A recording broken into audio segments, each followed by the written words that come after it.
everyone, it's Ben Hardy here, and today we're going to be going over the all-new 2020 Kia Sorento and the EX trim package. So, as always, we're going to do a quick walk around on the Sorento, then we're going to take it out to see how it drives. A huge shout out and thank you to Jerry Signer Kia for providing us with the Sorento. Check out their inventory in the link below. Let's get into the video.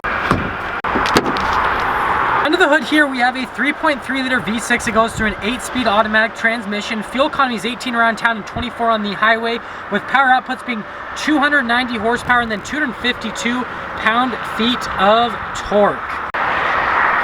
Now going over things on the front end of the Sorento here, I've got the lights on so you can see the little LED accent lights.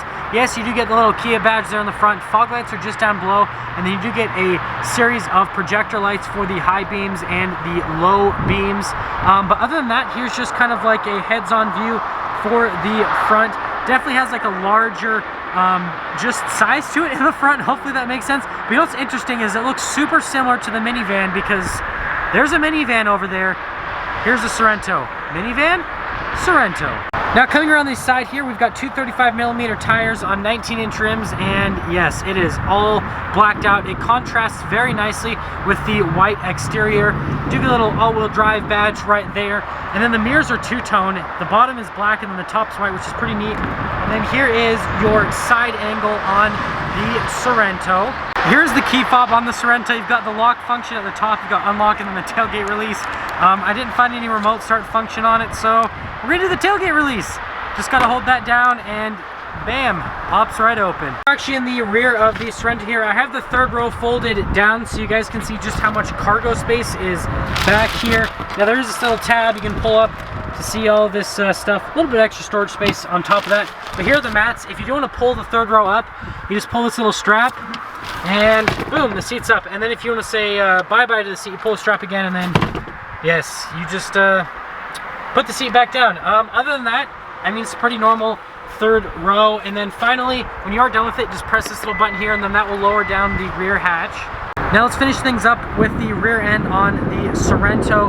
Now I love the lights that they do. They're just super intricate when you actually look inside of the taillight assembly itself. Obviously you got the Sorento, Kia, and then EX V6 badging.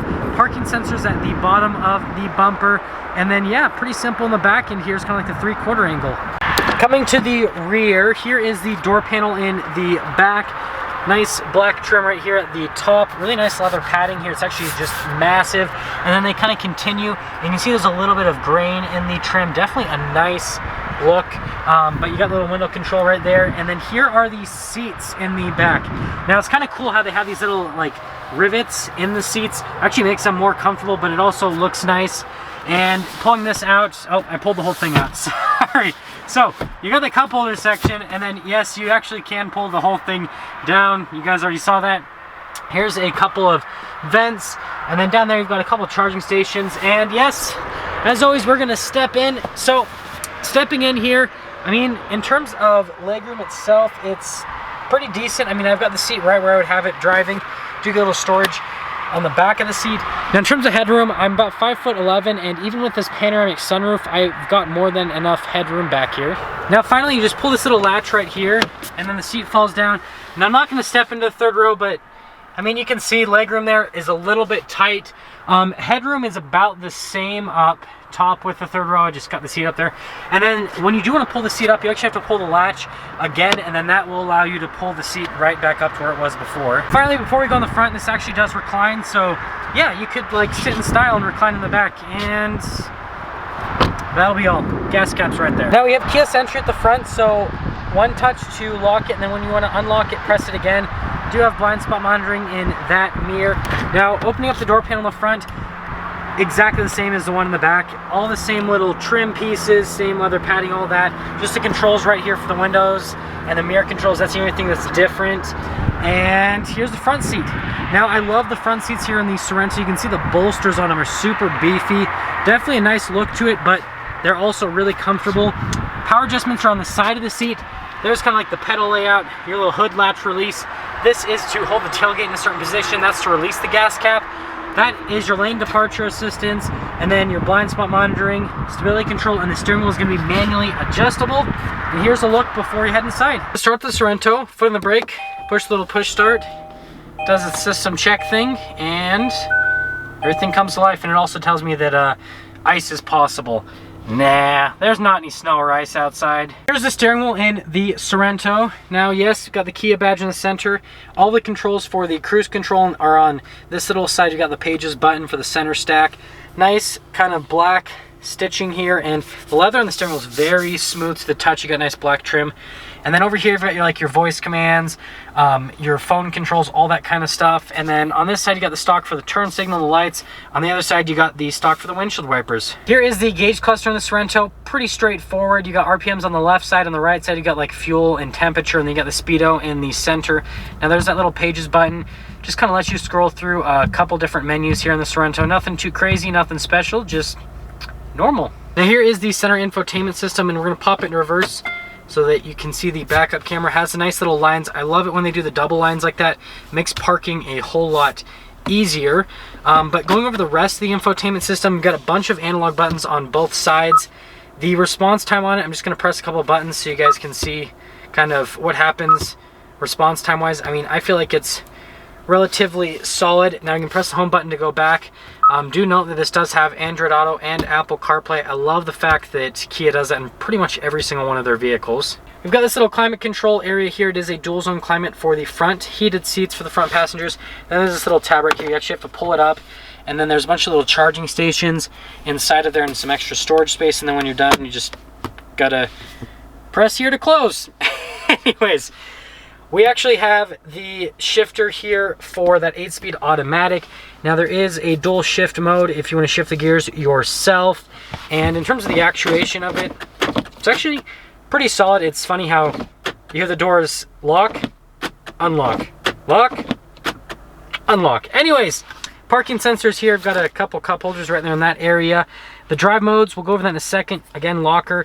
That's your parking brake, that's your auto hold, and then here is the full center console. It's really nice on the top actually, but there is the storage space within. And then finally we've got the glove box over here, which press that little button right there, the lock's right next to it, and yeah, there's your storage space in the glove box. Now we are going to go over the drive modes. I'm going to press the little drive mode button, and then there is the eco mode, the sport, smart, and comfort. So you get 4 different drive modes. Comfort obviously is going to be comfort mode. Eco is going to get you better fuel economy. Sport is for your sporty driving, and smart usually is better fuel economy, but I'm guessing it's going to be somewhere in between since there is an eco mode. Now up top here we've got a little sunglass holder, and then these are all the controls for the lights and full panoramic sunroof, which I have open so you guys can see how much light that lets into the cabin. And then it is a lighter colored headliner, kind of contrast with all the black in the bottom. Now before we go over pricing, I want to mention one more thing. I like how everything's kind of tied up on the interior, and then they do nice soft touch here at the dash with some stitching, so a nice little touch there. But let's go over pricing, and I was actually pleasantly surprised. So this car stickers for about $38,000 before any type of market adjustment, which, I mean, what this is going to compete against is like Ford Explorer, Dodge Durango in terms of the ones that are domestic brands, Toyota Highlander, and I mean, you have a ton of safety tech with this, and this is like the upgraded leather interior, but I mean, it's not nearly as expensive as its competitors, so definitely a really solid value. That all being said though, let's take the Sorento out and see how it drives.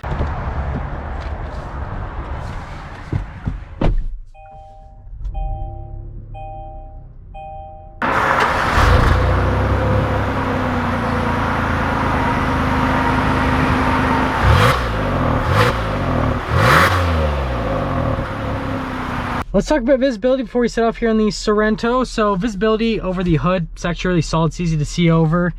There's visibility through the side mirror. There's your other mirror. And then here's visibility all throughout the rear. I mean, it's a bunch of big windows. I do wish that window was a little bit larger, but the design in the rear kind of dictates that it looks like that. And yeah, I mean, it's easy to see out of, and well, let's set off now. And now there's a little bit more light. You can actually see the wood trim a little bit better, so it's kind of interesting. It looks like black when it's dark, and then when it's actually light, you can see the graining in the wood, and it's a really cool look in my opinion. But actually maneuvering in this, so I had to maneuver out of the parking space, get it to where I was filming it, and it was really easy to drive. Backup camera worked really well, and just like the turning radius of this and all that, it's really good. So in terms of like an SUV from a maneuvering standpoint, it's really easy to maneuver. Now that we're kind of on the road here, let's talk about the ride quality. And in terms of the ride quality so far, it's really smooth. I expect that most of these third row SUVs are exceptionally smooth on the road. And then in terms of the noise that comes through the cabin, obviously I hear a little bit of noise from the slush, and I kind of cringe because I know my one camera is getting covered. But yeah, it definitely is pretty well insulated. There's not any wind noise really. It's actually really windy today, and it is not getting in the way at all, which is definitely a huge plus. And we're actually going to get our acceleration here. Yeah, that V6 is peppy. And I know that I mentioned some of the other competitors in this segment. This definitely would compare right to the V6 Durango or like an entry level Explorer. And from an acceleration standpoint, it's definitely not lagging in any way, shape, or form. It has more than enough power, especially compared to those other SUVs.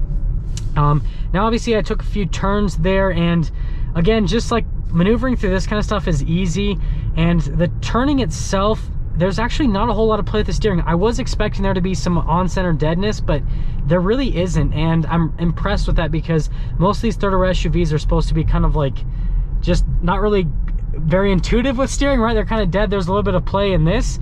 Yeah, it's really direct actually. Now let's kind of wrap things up here on the Sorento.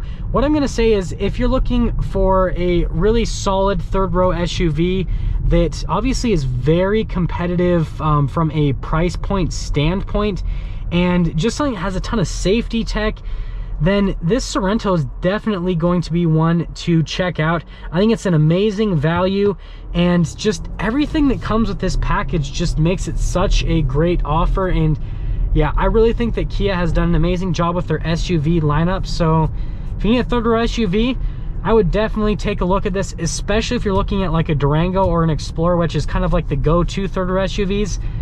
I mean, this one has so much more tech for a lot less money.